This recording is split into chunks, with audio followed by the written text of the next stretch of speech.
Hello and welcome to the Real Estate Plate. As always, I'm your host, Nick Sakalis, coming to you live from the WGBB studios here in lovely America, New York. And I was just given some really cool information from our man behind the scenes, Trevor, that this month is actually the 95th anniversary of the station, which is a really cool thing. You know, I always say on how we're the oldest station on Long Island. Well, you know, 95 years is nothing to sneeze at, so that's a pretty cool thing. I'm also really happy that the air conditioner is working in here today. It only took him about 95 years to actually get it working, but I'm so ecstatic about that because you hear the clapping and the laughing in the background. I hope Jeff is listening. But you know, this is what you know. You set it up too much for me to not mention that. So, but that being said, I'm actually anybody that's looking at me on Facebook Live right now sees that I'm drinking Starbucks coffee again, and I'm going to do this every single week that I'm on the air until I get an endorsement and a sponsorship from Starbucks.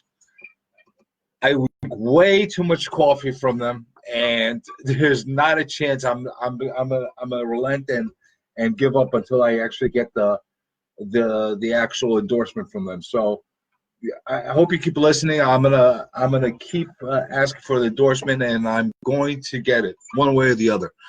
So that being said, I'm actually going to jump into one thing that I got multiple emails on that was really weird as far as the topic that was on. Yeah, every so often I get like different type of emails, questions, and stuff like that from other professionals, from buyers, from sellers, and that kind of thing.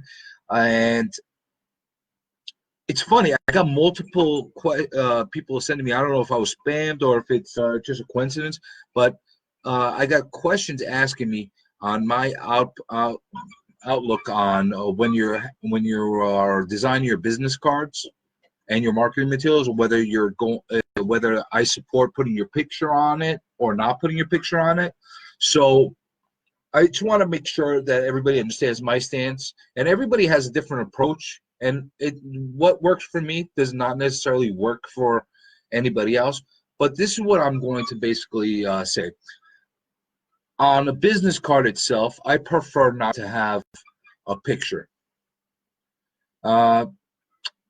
For a couple of reasons. One of the reasons is I like a nice, simple, straight line picture business card stating all the information on it, and not necessarily showing my picture. One, maybe I'm a little self-conscious, whatever the case is. I realize that maybe I'm not a cyclops, but I'm not necessarily going to be called in for Gap ads anytime soon, so there's no reason for me to be putting my picture on there. So I'm promoting houses, not my face. And the other thing is, I'm looking at it from this point of view. I'd rather, if I had a choice of people recognizing one thing about me, whether it be my name or my face, I'd rather they remember my name because they could find it anywhere. So I like having a nice, classy picture, a nice, classy card that's basically simple, nice texture to it, nothing that is really out there. And if that doesn't hit home with a lot of people, I'll even give you a little story. Years ago, I used to always go to these networking events, and whether I go to political events or whether I go to straight business networking events, builder owner events, investor events, whatever the case is, I like going to a lot of these networking events and basically make contacts and try to meet new people that may or may not be working with me in the future. And the first time I gave a card, and I'm talking about maybe 10, 15 years ago, when I still actually used to put a picture on my card, because the company that I work with at that point used to always put your picture on the card. Okay, so I'll put my picture on the card. I give my card with the picture on it, and the guy looks at it and like in a sarcastic manner turns around and says to me, "What are you giving me your ID?" And that just hit home because at the end of the event, when I went home, I looked at all the cards that I was looking at, and I was going through people that were really high profile, people that are political, people that were attorneys, all kinds of different businesses, contractors, developers, whatever the case is. I was looking at everybody's card, and the one constant was that nobody had their picture on it. So why am I the one that's thinking I'm that important to have my picture on my card? Or is there a reason that I should have it on the card when I'm going to more serious events? And that kind of made an impact on me. And I said to myself from that point forward, I'm never putting a picture on any of my cards from that point forward. And it just works for me. It's just simple as that. Now, as far as the marketing material, depends on what kind of marketing material that I'm sending out. Like if I'm putting in booklets or brochures or larger, more, defined type of marketing material, I might put my picture at the bottom of it or at some point in the back or something like that. I never try to emphasize and make myself more evident than the actual home or the property that we're trying to sell. So I like to use my picture as an afterthought. Obviously, my contact info is a lot more important than the picture itself.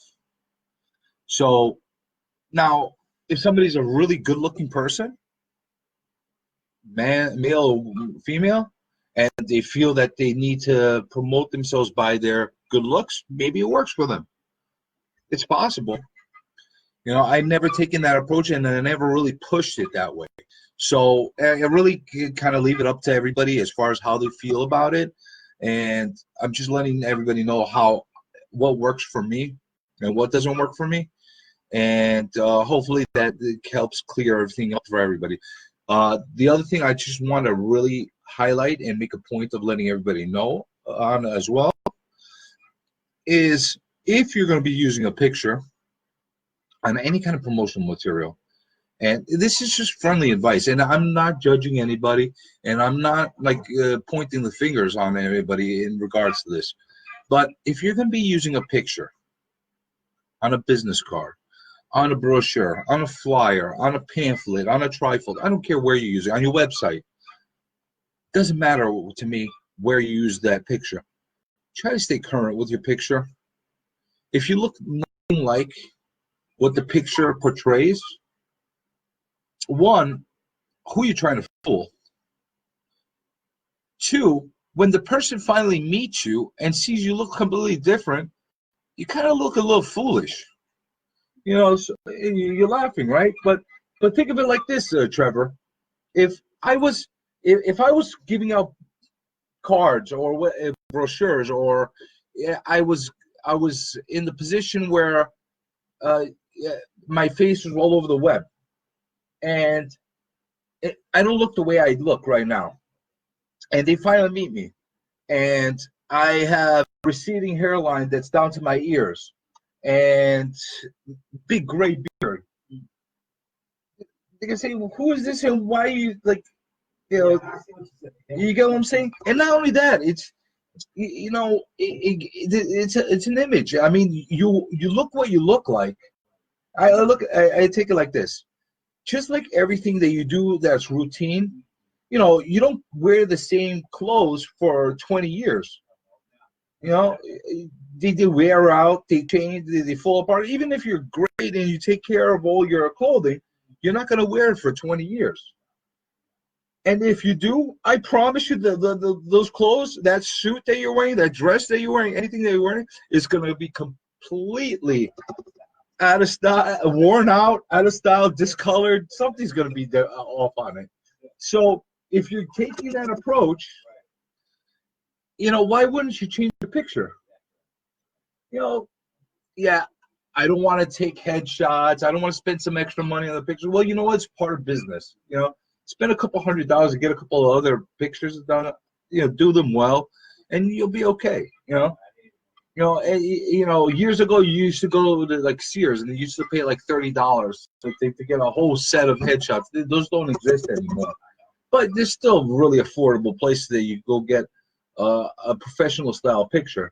Because the other thing that really drives me crazy is where somebody all of a sudden says, okay, I'm going to take a picture and I'm going to stand up against this wall behind me, and I don't care what's behind me, I'm going to take it, and that's my picture. Or I love nature, and I'm going to be outside in nature, and there's like all kinds of crazy stuff going on, worn trees or whatever the case is.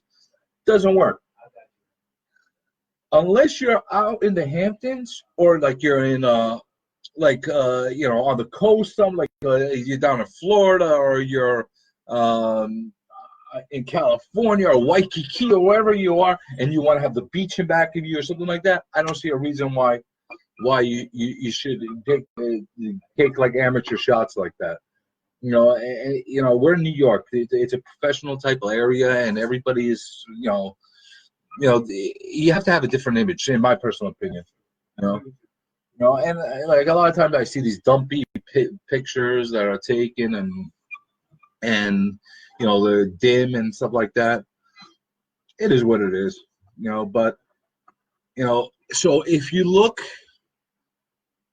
like $1 million and you take a picture, continue to use that picture. If you started to show some age, and everybody ages, I age, everybody ages. I don't look the same way I did 20 years ago. And I promise you, if I used pictures that I had of myself 20 years ago, people can say, "What happened to you? You gained a lot of weight." There's no reason for and your head turned out and all that stuff. But I'm saying you should definitely every couple of years get new headshots, get new pictures. It's just maintenance. Just like you should go through your wardrobe every so often and not wear the same clothes forever. Unless you're a Pee Wee Herman and your whole suit, your whole closet is of the same exact suit with the same shirt and the same bow tie. And you know what? If that's what you do and that's your thing, own it and run with it and be that guy that has that same suit with the bow tie. But unless that's your thing, every so often you need a little bit of upgrade, a little bit of change, a little bit of juicing it up a little bit. You have to. There's no other way around it. So, that's my advice as far as the pictures on the actual properties are in there. And I keep going back to that 95-year anniversary that we're on, and I'm trying to think what I could do for the show as far as to give some kind of prize to somebody. I don't know. I have to think it through. And you know what? If anybody's listening and they want to throw the 2 cents of a possible competition or something like that they'd like me to conduct in conjunction to our 95th anniversary, maybe I'd be open to it. I wish I had more time to think about it, and I will take some time to think about it going forward. But it's something that's a really cool thing that's happening, and I'm really happy that I'm part of this radio station as it's going through this anniversary. So that being said, I don't know if anybody realizes today, I'm kind of energized. I'm like, I'm a little bit more upbeat than I normally are. I'm normally a little bit more toned down and that kind of thing. And just, I don't know what it is. There's something in the air right now. This market, there's a spark. There's some kind of momentum happening right now in the market. And I don't know what is actually bringing it in and what that changes, because up until last week, like I was telling everybody, it's been a tug of war. Is it a buyer's market? Is it a seller's market? Is it a buyer's market? Is it a seller's market? And we're basically right in the middle, and we have that constant fighting back and forth where as far as what everybody's looking at. And I'm personally in a really, like, I don't know. I'm just seeing something's flipping a little bit. I don't know what it is. The inventory is still there. There's tons of inventory, but I'm seeing that the buyers are starting to actually start buying. You know, because there was a little time period where they were very sluggish, very hesitant, and saying, I need more time. I need to see more. I need to take my time with it.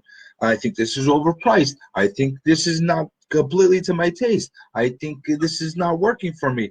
I need to see other areas. Whatever the case is, there was always some kind of, I don't know, some kind of resistance.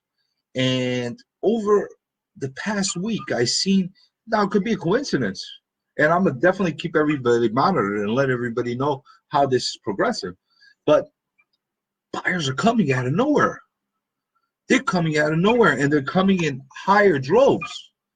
And that's a really cool thing, especially if you're a real estate agent, because you want the house obviously to sell a lot faster, and the sellers are happy about that as well.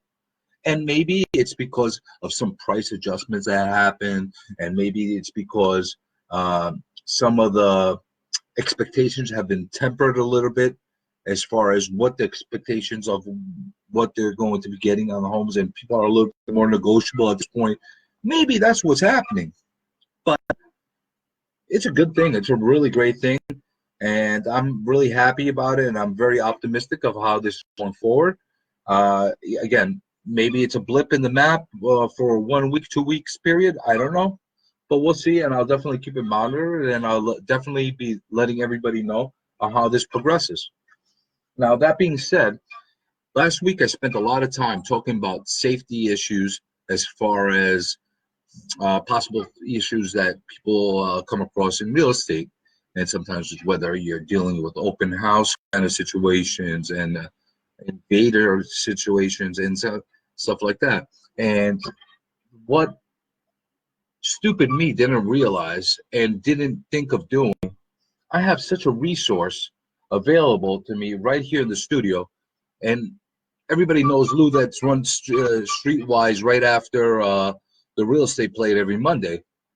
And I never even thought of actually calling him in. So I ran across him today as I was walking into the studio. I said, Lou, how could I not even think of it? I wish you jumped in and talk to me a little bit about safety kind of protocol for people that are in their homes, and when you have public situation where you're letting people in during open houses, would you be willing to actually come in and talk a little bit on the show? And he was very graceful and said, of course I would be willing to come in. So, Lou, are you around? So I'd love to actually have Lou in to just give a little bit of insight and just to give us an understanding of what it exactly that he's seeing, and maybe he could give us some safety tips as far as how to conduct ourselves. Lou, thank you so much for coming in. All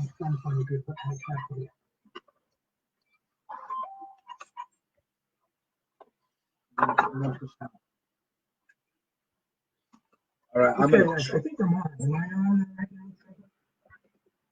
Yeah, he's on. Okay. Yeah. For some reason, I don't have any sound in my ear, but of course, I'm sitting in front of you, Nick, so I can see you and hear you. And I think the audience can hear as well. The audience can definitely hear. Okay. And as far as the Facebook audience, I'm turning and swiveling the camera. We got a horrible type of setup over here. I'm going to try to get us both in. But if I don't, I'd rather you get in because they've seen my face a million times. I'd rather them see your face than mine, truthfully. That's okay. Who's that old guy you're sitting next to you? Nick, in front of you? I thought you were referring to me. So. Okay. All right. Even though I don't have any sound, but at least I can speak and hear you. I don't know what happened with the sound here. Okay. You have no audio? I don't know, but we can still talk. That's not a problem. As long as the audience can hear. Now, couple of things, you know, first of all, thank you for inviting me on your great show that you have. I do have to, you know, one of my kids was tuning into my show a couple of weeks ago to hear me, and she learned something from you. She lives in Oceanside, and something to she should keep the home, sell the home, or whatever advice you mentioned. She told me to thank you because it's a question that she was trying to get an answer to that. Well, I definitely appreciate that. So that was good. So she caught you and she wanted me to tell you that thank you, whatever's going on in Oceanside, which I don't know, you know. But anyway, it was something to do with something you had mentioned that she was grateful. Now, any questions that you might have on or off the air, you know that I'm always available to be able to talk about that. So I love hearing feedback, and I love hearing anything that comes from the audience. So I'm glad I'm able to help in any possible way. That's the whole premise of the show. But Lou, everybody that listens to Streetwise knows all about you. You know, you've basically done everything you could possibly do in the police sector, whether it's in the criminal justice system or law enforcement. I would think so, pretty much. Yeah. You've done it for the police department itself. You've done it for MTA as well, right? Actually, I was started as a correctional officer. Oh, correctional officer. That's what it was. Yeah, and then I was a patrolman, special grade detective, chief of police in 2 different departments. Ran the New York City Sheriff's Department. I was fortunate enough that Rudy Giuliani, former mayor, the great former mayor of New York City, brought me in as his law enforcement liaison. So he actually improved the quality of life in New York City. He enhanced it, and now we're going back to the way it was before Rudy came along. So I'm sorry to say, you know. And you're a very public figure. You've been in the papers many times. You've been in the news many times. So I definitely, not only because of the criteria and your resume of what you've done, I've actually had the opportunity to talk to you a few times. So I do take your advice, and I do take what you have to offer to the public at a high regard, because you truly bring a great value to the public. I love the fact that you do this every week on the show. So honestly, I'd like to actually open it up by basically, obviously we could talk about a few things that are precautions and things that people should definitely keep in mind. Mm-hmm. But one of the things that has been a hot topic, and people feel very unsafe and there has been many incidents, not only in New York, throughout the nation, is during open house times, where you have a situation of holding a home open to the public, and especially if it's still being lived in, and there's personal items that are in there. Open house, I guess you call it, right? Open house, yeah. Yeah. You have people that have gone in and then staked out a house just to check out what the layout is and the entrances and that kind of thing. There's been situations where people have gone in and found a way to like distract the agent and be able to steal things from the places. There has been incidents where you're in a remote location and you don't have a big following of people that come into that open house, and they take advantage of whoever's hosting the open house. So I've always looked at it from the point of view, there's certain things that you could do to save yourself and kind of give yourself a little precaution. I always like to make sure that obviously everybody has a cell phone with them when they're hosting the open houses. If in any way possible to have a second person with them, that's always a great thing that I personally feel. And the other thing that I strongly recommend to a lot of people hosting, especially women, I don't want to sound feminist or sexist or anything like that, but obviously there's different type of targets that people go for. You know, I go in and host an open house, they see this big gorilla and they say, we're going to leave this guy alone. You see a little frail man or a little woman, it's a different target. Exactly. So, there's a different type of thing. It's just reality in real life. Well,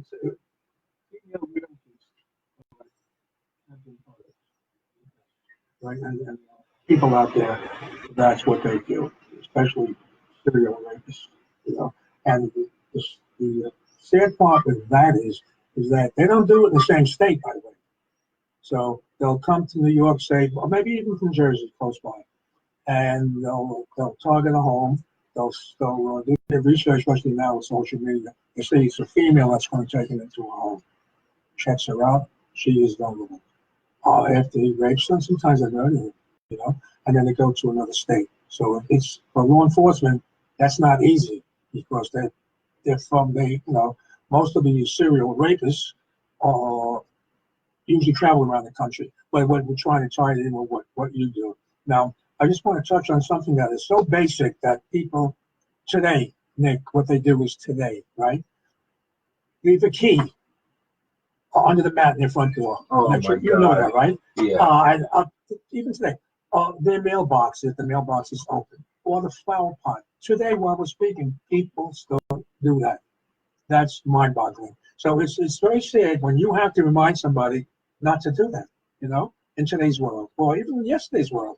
But that's a common thing. It's always good to remind, people about that safety in the home. Open house, by the way. Open house, I think it should be like an invitation list, on an open house, right? And then you're going to sort of certain areas that you just not permitted, you tie it off, the chain or rope, whatever, that you can't go beyond that in the home. You just want to show certain parts of the home. But you should know who's coming into the open house. And the point you mentioned before, it's good to have two people in the open house.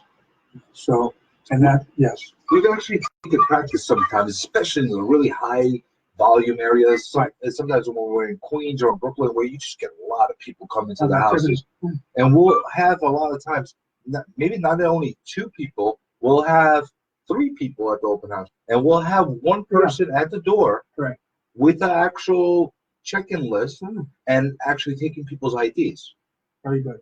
That's one of the things that the one thing I have noticed though, especially here on the island, you have people that are so apprehensive of showing their ID and they get so offended that it causes a lot of issues.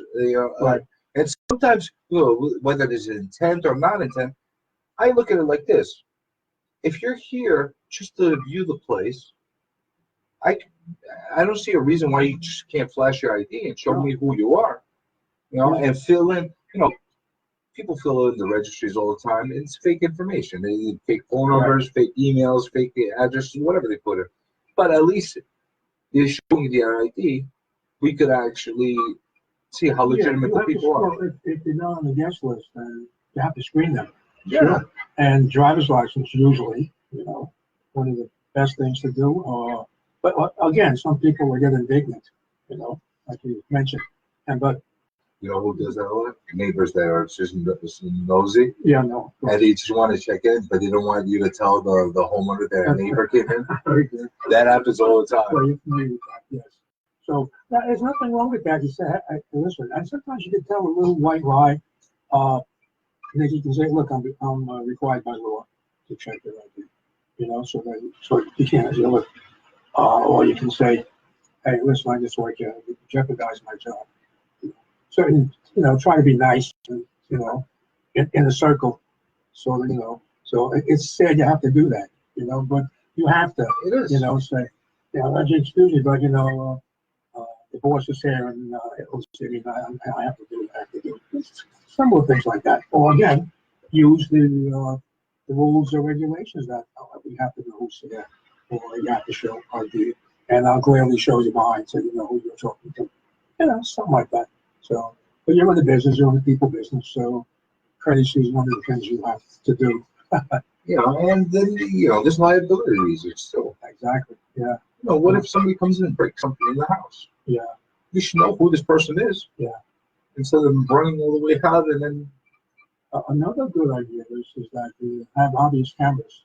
Some people walk in and look around. If they're there, not for the purpose that what you want them there for, let them know there's cameras around. So, are there any laws that stop us from actually putting, now cameras are so easy to obtain, and they can work off of Wi-Fi, or they don't even have to work on Wi-Fi. They can work in the same way we're doing our Facebook cast right now. we could have something monitoring and videotaping. I could have my laptop there, just videotaping while we're there. Is there anything that legally we shouldn't be doing? Like I know they, in recording conversations, that kind of thing in New York, one party must be at least knowledgeable of it. Correct. At least one party. Correct. I never understood that, by the way. If you're the party that's recording, you're kind of booby trapping everybody. But it's been every year. Yeah. In other words, it's not a third party taping you and I, and we don't know about it. So it's a little tricky. Yeah, I can't, in other words, plant a camera here or an audio device here and then leave. I have to be part of the environment, I guess. What?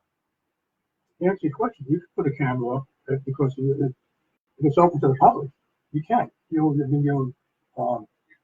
doing the home open house. It's public, so you could, it's like if Times Square, there's cameras all over the place. Penn Station, or you have an open house. No, you could do that. And if some of these houses have hidden cameras, if they do have hidden cameras and we're knowledgeable of it, should we be volunteering that information to the public, or is it not necessary? I think it's your discretion. There's no law saying that. There's no law. There's no law saying that. Yeah, and what you're doing now, it's gotta have. There's so many toys and so many con people out there. You have to do that. There's so many different things. You talked about, I think. So, what about? I know we spoke about last week before both of us went on there about security for homeowners. Something with reading the obituary column. Oh yes. And people read the obituary column and they see there's two things. The immediate thing they see from regard to a crime. The immediate thing, you're vulnerable to a burglary because nobody's home. Usually nobody's home, most times, right? Or they'll knock and if someone will walk away. So that they have another on the list in the obituary column. Or, which again you emphasize pretty well, is that they target the person who's vulnerable and they try to sell the house on the spot. Oh, that's the creep effect. Those are the creepy people. Yeah. And for everybody that doesn't know, this is part of the problem and part of the creepy people that are part of our business. That every day look at the obituaries and look at who's died and go and target the next of kin and try to get them in their moment of grief to sell their house. And they're not the only ones. I mean, there's other people that do that as well. Yeah. I've heard of people in the funeral business that do the same kind of thing. But but that's pretty creepy. And legally, is it against the law? No, but ethically, it's really bad. Morally, ethically, it's terrible. It's creepy, like you said. People have say you have a home, Poconos as an example. You and your wife, as an example, or someone and a husband and wife, and one of them passes away. They say, "I can't stay here no more. I'm going to go back to Long Island," and they're so vulnerable, like you said. And there are people that target you, and a year or two later, says, "What do I do? I sold the house, almost nothing, just to get rid of it. Get rid of the memories, all these, like you said, the frame of mind they were in." And then you have the predatory people as well. Yes. That come in, like those people that come in with those big yellow signs or whatever, I'll buy all cash or whatever the case is. And they come in, they knock on the door and say, I'm here to buy your house all cash. Now this person just lost their significant other and is strapped for cash to pay for funerals and that kind of thing. They have nothing holding them back from selling the house. And say, okay, I'll take it. Whatever the case is, it happens. It's a really bad thing. I mean, I can't, I don't know the right words for it. It is like such an awful approach. Well, one of the words is creepy, like you said, but this is just evil people. That's just bad people. But what do you think about people selling homes that they don't even own? You notice that, right? Oh, that was a big racket with the rental market. Yeah, that too. But somehow they'll take a retainer from you, like you think you're the owner. And then that's the last you'll see of your retainer, you interested buyer, and yet that's a big scam. Oh yes. You got to people walk in, you got to make sure hey, who really, who's the real owner? Who's the real realtor, right? Absolutely. In your It case. doesn't happen as much anymore here in New York. Right. Because New York is really an attorney state. All the transactions, all the contracts that take place, 99% of them are conducted through attorneys. Oh. Unless you're getting into crooked attorneys, Oh. you're really kind of, well, there's some, just a few. But unless you're getting into that, the consumer is a little bit more protected in that kind of a thing. Because nothing's cash anymore. Nobody wants cash anymore. They don't deal. I mean, obviously, there's a lot of cash still circulating, that kind of thing. But when you're buying a property or a place like that, unless you're foolish enough to say, "Here, take a suitcase of cash. I want to lock up the deal," it doesn't happen that much anymore. It happened a lot 20, 30, 40 years ago. That happened all the time. People would come in with suitcases and shopping bag full of cash and say, "Let's make a deal." Yeah. Then we just sold the house for $10 on the market. Right. But what happened under the table is a completely other thing. That doesn't happen as much anymore because, one, you have capital gains. Like if you're selling your house and you're a married couple, you can take up to $500,000 as a non-taxable capital gain. Right. Or if you're single, 250. And in a lot of cases, you're being covered by that. Now, other areas you might have a bigger influx, but the benefit of taking that cash is not as great as it used to be once upon a time ago, after 1986 with the whole Reagan reform. But that being said, you're looking at that is a scam that happens in rentals all the time. It happens out of state the way you said with the sales because people still take good faith deposits and they take money. The brokers actually take money to put in escrow. We don't take the money to put in escrow anymore. It's the attorney that handles that. And the attorneys like to take full control and kind of manipulate the markets the way they want to. But at the same time, by doing that, they also took on all the liability of the money as well. So an attorney, in my personal opinion, has taken that liability of controlling the funds, and they're also at a lot more of a risk than a realtor because a lot of the realtors, all they do is get a license, and if they're crooked and they want to lose their license, what is it really? It's a slap on the wrist for them. Somebody that's gone through law school and has passed the bar exam and has gone through that great feat, graduating and getting all those accreditations that you need, they're more risk to lose. They don't want to get caught for taking $10,000-$20,000 for somebody in a deposit. In other states, the brokers actually still take escrow, and they make the accounts for them, and you can have situations like that happen. So, I mean, it's a little different. But here, the big racket was people finding vacant homes, and here's where cash still comes in play. In rentals, a lot of times the tenant will give the initial deposits, first month, broker's fee, all that. They'll initially give it in a cash amount, so it could clear right away, either that or a money order or a check, something that clears immediately. Because if they're giving a check on, let's say, the 30th, and they want to be in by the 1st, if they're giving a regular personal check, it can't be cleared. They're not having enough time, so they have to either give money order, a bank check, and in many cases, still cash. So, and people that have poor credit tend to like to pay in cash. Correct.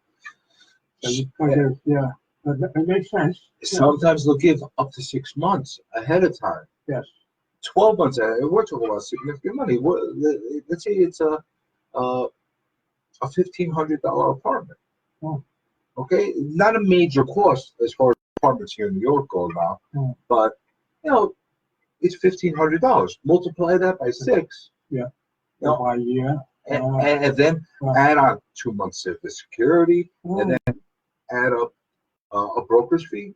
You're talking about possibly $12,000 to $15,000 that they're giving up front, and that person might actually give you a set of keys and let you in the house. And all of a sudden, that person that's a snowbird that's coming back from Florida, or the person that has that vacant coming back from California to go with the intention of selling the house, finds a fully occupied, and they have a complete nightmare on their hands. Because here's the thing that's crazy about New York, and it's really crazy. It is so tenant oriented that landlords are so handcuffed to be able to do anything. So if somebody just goes in and squats in a property, that landlord has to go through hell to get that person out. I was a chief of the New York City Sheriff's Department, and very familiar with landlord tenant issues. And I used to feel sorry for the landlord, what was exactly what you're saying now, because they're stuck with them. And so the Sheriff's Department, which is my department, years ago, you could throw them out. When I say put them out 30, 60 days, sometimes they're there a year without paying. I know very well. They're there a year, like the squatters that you're talking about. I know that very well. And we're not even talking about situations where it's a tenant that's in default, that hasn't paid the rent, and they're behind on the rent, or they're 5 months into it, but they were paying at one point, whatever the case. We're talking about just out of the blue, somebody came into your apartment, broke in, changed the locks, and then who are you? I can't go in there and kick the guy out. I have to go through legal matters. And they could open up a Con Edison account. They come back to someone else living in their home. Using the furniture. Everything. It's crazy. And sometimes, believe it or not, let's say the place was vacant, and they might want to use the squatters law. Yes. And then law enforcement will have to say, you have to take it to court, but this is my home. It's civil. It's a civil case. So it's very, It's a complete nightmare. But going back to the scam and the racket, you have these people that pose as the homeowner or as the realtor for the place, take the deposits, give artificial paperwork, give a set of keys that they changed on their own. On a vacant house. It used to happen a lot of foreclosures as well, because there's not enough people monitoring them. And then all of a sudden, the bank says, okay, we're ready to market and sell this property, and find out that they have people living in them. They have even a harder time than your average landlord, because they don't have eyes on the street, basically watching what's happening. So Nick's not a tough business. It's not that you're going to buy or sell a house, and If it was simple, I wouldn't do it. I look at it like this. I'd rather do something that keeps me engaged every day, keeps me on my toes, gives me a reason to want to find a solution for problems and that kind of thing, rather than just every day going into my office, making the calls, punching up the same numbers over and over again. It's not fun. I don't like the fact that they have all this criminal activity that happens a lot of times. I mean, that's a part of the business that really hurts us. But we have stories. We always have stories. So you actually are primarily out here on the island. I mean, just or you could, are you licensed, I should say, or I'm licensed for all of New York State. Correct. But here, I'll give not only you, I'll give the audience a story as well of how I started out. I started out originally in Astoria. Okay. And working out of Astoria, Long Island City. Well, your name being Nicholas, it fits Astoria. There you go. I put that together, right? Wasn't I good at Anyway. Chris. There's your skills kicking in. Right. So I basically started off in those areas, and I used to work with my father that had a bakery, and he still actually has the bakery in Astoria, and I started doing wholesale lots for him to getting new accounts for the business. And while I was doing that, I got licensed, and I started to pick up business of learning how to sell real estate, that kind of thing. So I started my initial hubs of Astoria, Brooklyn City. Right. And then about 15 years ago, I moved out to Long Island. I moved out to Syosset. And I wanted to start to pull my business more closer instead of having to drive 30 miles every time I had to do a showing, try to pull it as close as possible. But as well as I was able to accomplish that and bring a lot of the business closer to me, a lot of my old clients still pull me in to Queens and to Brooklyn. And if they're my clients, I will go back there. I will continue to do business. So I'm kind of split. I want to say 70% of my business is concentrated in Nassau. Right. I still do about 20% of my business still in the boroughs, and maybe about 10% over in Suffolk. And I'm not counting like the bordering towns, like Dick Sales and stuff like that. It's basically bordering. But that's basically what I'm looking at. That's my model of what I've done. And that's why I've been blessed in order to have a good amount of business. And I have a great team that works with me. So now Nick doesn't have to be in 20 different places at the same time. I could delegate and actually have certain people with their unique skill sets do what's necessary on certain places. I'm always headlining, and I'm always making sure that I monitor everything very closely. I'm a control freak, so it's very difficult for me to like just take a passive state. Yeah.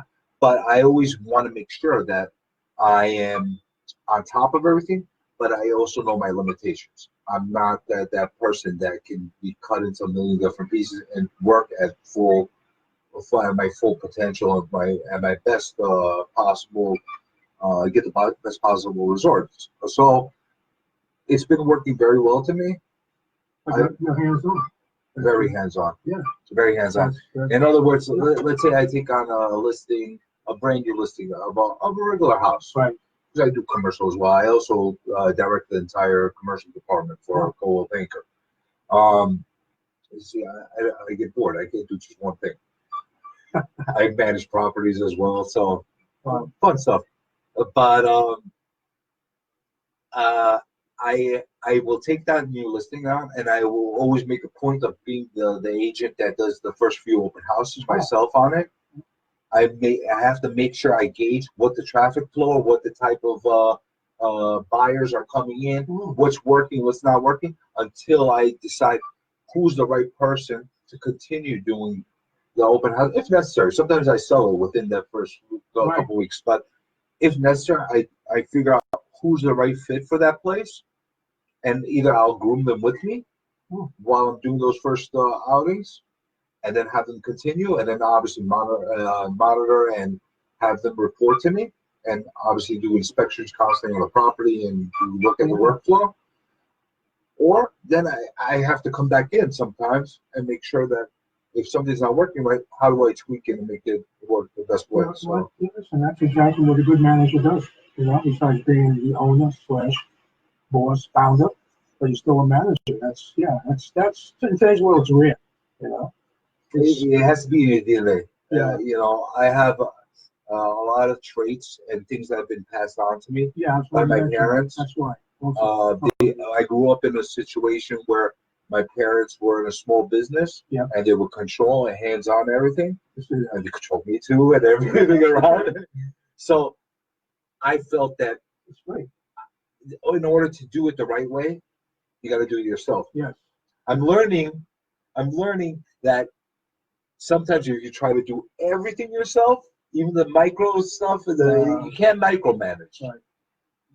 But you have to have hands-on control. One of the things we really by the way, when we do real estate, I think, it was sort of the taxes what he did. He went through the tourist tax in New York City, to increase tourism.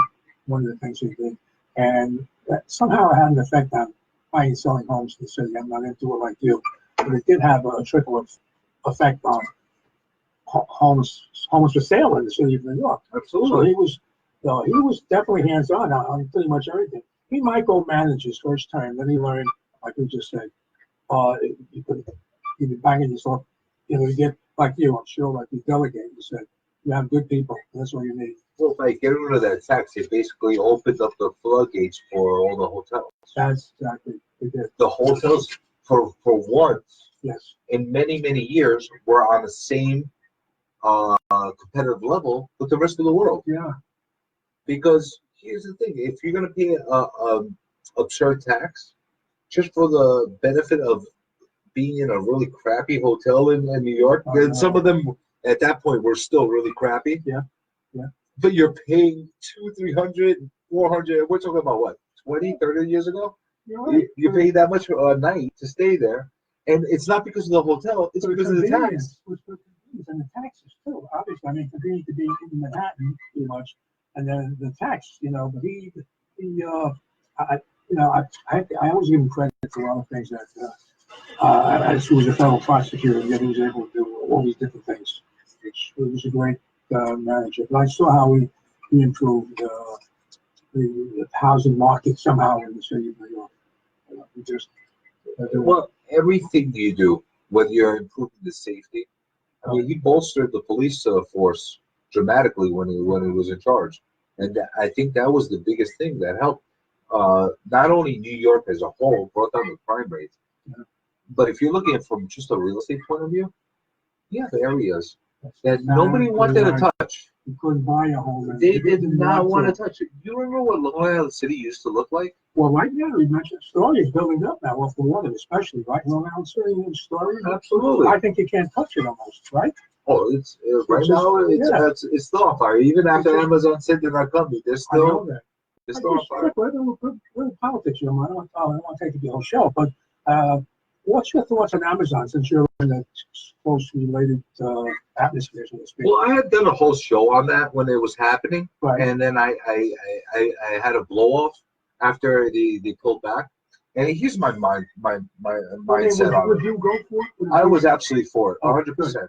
And I'll tell you why I was for it 100%. One, anytime you bring more jobs into the area, is a big thing. Absolutely. Two, you have the after effect of all the businesses that are going to create a hub around it. Yeah.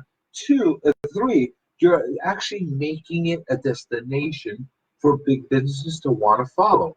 Because once Amazon said they're going to throw their hand in the game over there, absolutely, you had like other companies like Google talking. Yeah, sure. You had now. They political mistake on somebody's morons. And here's the one thing that I actually went on a full rant about. Right. And people don't even realize. I mean, they're talking about how the traffic is bad and how it congests and everything like that. Okay. Do you think the traffic is great right now as it is? No, it's horrible. You go in and out of Long Island City, it is a nightmare right now. Yeah. And in Astoria as well. Sure. Here's the thing that Amazon would have forced the city and the state to do. They would have forced their hand to actually increase the infrastructure and to add more lanes and to add more trains and more buses and more ferries. Wow. It would have forced them to do that. Now they don't have that. They're not forced to do anything. It's fine the way it is. No, it's not fine. It's horrible. Look, how can people reach you, Nick, for all what you're doing? How do they reach you? Well, it's good for my listeners to know who probably know I'm on now. How can they reach you? Because well, I'm with Co-op Anchor right now. Right. And I'm very easy to reach on the web. All you have to do is look up my name, Nick Sakalis, and you'll see like a ton of names. Right. Ton of sites that hit me, whether you're going on the regular website or not. You can hit me on Facebook at the real Nick Sakalis, Instagram, YouTube. We have a page as well. I'm very accessible. If you want to find me, I'm a very easy person to find. Okay. I never plug myself on my own show. Yeah. The one thing that that's why I heard you do that. I never do that, and that was the one mission that I had when I put this show together. This show is not a show that I put together to promote myself. I'm very happy about the business I do, and I get some great business as it is. The thing that I made the show and the primary focus is to inform people and give them a little bit of a different outlook on the real estate business, and to, like we were just talking about safety, to kind of bring things into light that maybe your average person wouldn't think about. Yeah. And just to, give a outlook on the whole industry. There's nothing like that on Long Island. Well, Mr. Collins, what's your specialty? Selling, buying, I'm for the most part, my strength is of being a listing agent. Oh. You know, especially with difficult to sell properties, that kind of thing. A lot of people come to me. Obviously, the easy ones are great to come across to sell, but the buying part of it is not that difficult to me, Right. because that's how I learned. Yeah. I went from rentals, doing rentals, and if you can deal with crazy tenants that have all kinds of needs and finding them the right places, you could start going up the chain real fast. Yeah. So I went from that to buyers, learning how to make a regular transaction on condos, co-ops, and then into homes, and then into buildings. And then when I got past that point, you kind of already established yourself as a listing agent. Wow. And I have my team, they go out with a lot of buyers. Yeah. I still do the buy-in with my investors, developers, past clients. Always, I would never say no to a person that has come to me as a recommendation. Right. Never. Because if somebody thought of me enough to recommend me to their friend, family member, whoever it is, I will never disappoint them and not do it. And if obviously they're a returning customer or client, I will always help them. I don't go looking for new business as far as buyers are concerned. I go looking for to expand the listing network and give more product to the market. Yeah. What you're doing, you know, which is good about your show, Dallas, is informative. Because a lot of people, you know, I want to sell a house, how do I buy a house, how do I get a condo, what do I do, should I get a co-op, should I get a condo? Those are usually the questions, you know, from a person that's out of it, like you are in it. That would be all my, when I bought a place out of Florida, I was saying, condo, co-op, should be all year round, should it be just snowbird? So, and I needed someone like you. You know? And that was the key, just to be a resource with no strings attached. A lot of times people are sheepish to call up a real estate agent to ask them questions, and they shouldn't, because we're a great source. People call me all the time to get information and help them with no strings attached. I'm not going to hold you to buy something from me or force you to give me your business. If you just call me for a question or you're looking for advice. And that's the whole reason for the show, to be able to call in, send me messages, emails, whatever it is that you're sending, and make sure that you have an answer and feel that you got it with no agendas. Right. You like your work. You like your job. Oh, I love it. Now, if somebody wanted to give me business because of the show, that's great. That's fine too. Look him up. I hope I didn't take up too much of your show. Well, we're at the end. At the end, wow. I think we could have gone another 2 hours, to be honest with you. I think so. We'll plan on that down the road. Isn't that I talk too much and I talk over you? I don't know what it is, but no, but it's okay because it's all informative and it's interesting. So I'll be back, folks. Nick, I don't want to end your show, and I appreciate. Thank you for having me. I appreciate it, and I thank you so much for being on the show. I'm sure that the audience love the fact that you are with us today. Right back, folks. Thank you. Everybody have a happy 4th of July, a safe 4th of July. Be careful when you're shooting your fireworks, because you're not supposed to be shooting your fireworks, but some people do anyway. Do not hit your buildings or your properties with them, because they devalue them. Do not cause any fires with them. And I will see you again next week, just like every Monday from 6 to 7. Have a great week.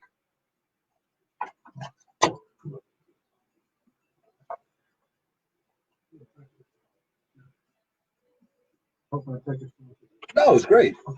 I love it.